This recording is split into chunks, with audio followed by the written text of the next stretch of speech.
Throughout the January 6th hearings, we have heard conservative witnesses push back against former President Donald Trump's debunked claims of a stolen election. Perhaps conservative should be in quotes there. It includes longtime election lawyer Ben Ginsburg, who in the committee's second hearing was clear about the winner of the 2020 vote. The 2020 election was not close. In 2000, that was 537 and close. In this election, the most narrow margin was 10,000 and something in Arizona, and you just don't make up those sorts of numbers in recounts. That put the Trump campaign on sort of a process of bringing cases without the actual evidence that you have to have. The simple fact is that the Trump campaign did not make its case. And he's definitely a conservative. Ben Ginsburg joins us now, also with us, former judge of the United States Court of Appeals for the District of Columbia Circuit, Judge Thomas Griffith. They are two of the authors of a new conservative-led report out today, debunking each and every legal claim of election fraud made by Trump and his team as it relates to the 2020 vote. And gentlemen, thank you for being with us. I was talking about Republicans who call themselves conservatives but still believe in the big lie. And so that's why you are here. I first want to ask you about this report that the two of you have put together. Who is it for? Ben first. We wrote this report for conservatives who may believe the allegations that elections are fraudulent and rigged. And what we wanted to do was gather a group of conservative jurists and political operatives to take a look at every single charge Donald Trump or his supporters filed in any of the 6 battleground states. And so we have looked at all 64 cases and 187 counts and confirmed that he did not make his case. And so, Judge Griffith, if you could explain, if you look at all of these cases, what is it about the way you conducted this investigation, this report, that might help bring those who are still believing this election was stolen to reality? How do you think this is going to help? Well, we started with the assumption that we were not going to rely on anyone else's account of what took place. The President of the United States made these serious charges of election fraud, and out of respect for the office of the presidency, we thought those claims deserve investigation and analysis. So we weren't going to rely on anyone else. We did a deep dive ourselves into every claim of fraud or irregularity in all the battleground states. I think it's highly significant that 3 of the members of this group are former federal appeals court judges appointed by Republican presidents. Michael Luttig, Michael McConnell. These are 2 of the most highly respected conservative jurists actually in American history. And they joined in this process, and we took a deep dive, a fresh look at all of the allegations, and we came up with the conclusion that Ben just mentioned. There is no evidence of fraud that would have changed the outcome in any single precinct, let alone the nation. So our hope is that when conservatives hear this from fellow conservatives, when they hear this from people who hold their same values about limited government, religious liberty, judicial conservatism, that they'll see what the truth is, and hopefully, and this is the thing that I learned most from this process, other than the fact that it confirmed that the election was lost, not stolen. What I learned most from this process is that we have in the United States of America today an election administration system of which we can be very proud. The bad old days of stuffed ballots and dead people voting, those are old days. They were bad days. They're not today.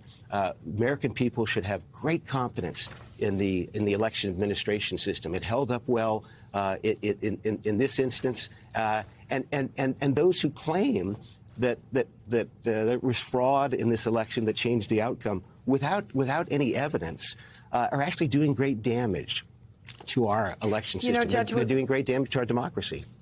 Yeah, for sure. Judge, we just heard from a former employee of the Oath Keepers who was, reaffirming that the core base is still there, out in America, people, voters.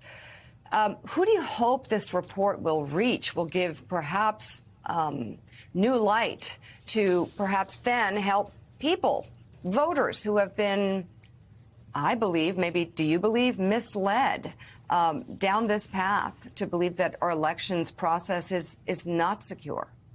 Well, our belief, our hope is that of that 30% of the American people who tell pollsters that they don't believe that the election was fair, that they think it was fraudulent, our hope is that when they hear from trusted conservatives, people who have given their lives to the conservative movement, when they hear us say, we've looked at this, we've done the work, we've taken a deep dive into all of this, and we're telling you the election was not stolen, it was lost.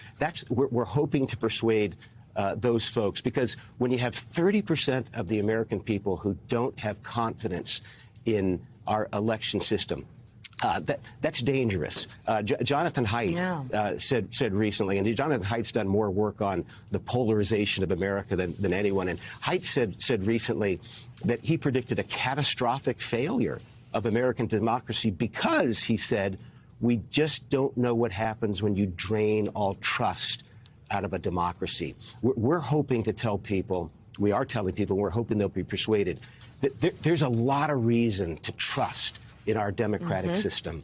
And conservatives are known for preserving institutions, not tearing them down. So our hope is that conservatives will preserve the good institution we have right now of free and fair and honest elections, and not tear them down with baseless claims that have no evidence.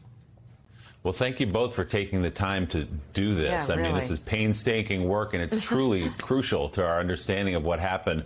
And Ben, I just want to read the top line again. There is absolutely no evidence of fraud in the 2020 presidential election on the magnitude necessary to shift the result in any state, let alone the nation as a whole. In fact, there was no fraud that changed the outcome in even a single precinct in the United States during the 2020 election. So the follow-on question to you, Ben, is what about next time around? There are a lot of people running for offices at the state level. There are senators, there are election officials who share that view that the election was stolen. Many of them know that's not true, but they still say it. Do you worry that next time around there won't be the guardrails, there won't be the Brad Raffenspergers and people like him to stop the election from being overturned? That's a really important point, Willie. And the answer is yes, of course you have to be concerned about it because of what we just saw.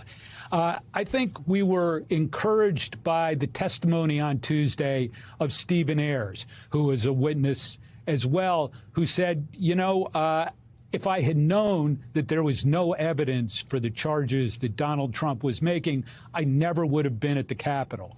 And so we hope that in this message by conservatives to conservatives, that those voters will understand it, because the cure for this ailment is at the ballot box. It's not reports, it's not rhetoric, it is actually going out and voting. But yes, it is a concern because of the people who are running for office, who don't believe in election results, who say they won't certify results, as well as voters who don't accept the results. And as Judge Griffiths said, a democracy where 30% of the population doesn't believe in its election results is not sustainable in the long run. And of course, that will impact Republicans if they take power in contested elections, as well as Democrats, something that my fellow Republicans seem not to be fully aware of now.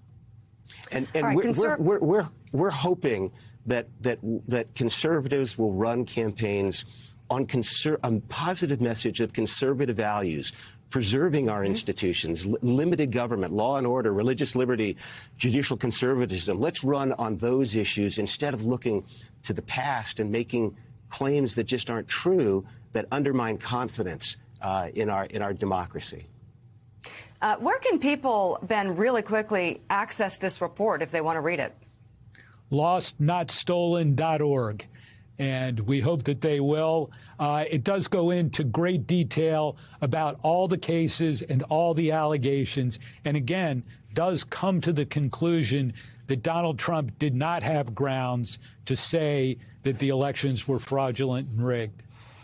LostNotStolen.org. Conservative elections lawyer Ben Ginsburg and former federal judge Thomas Griffith, thank you both very much. And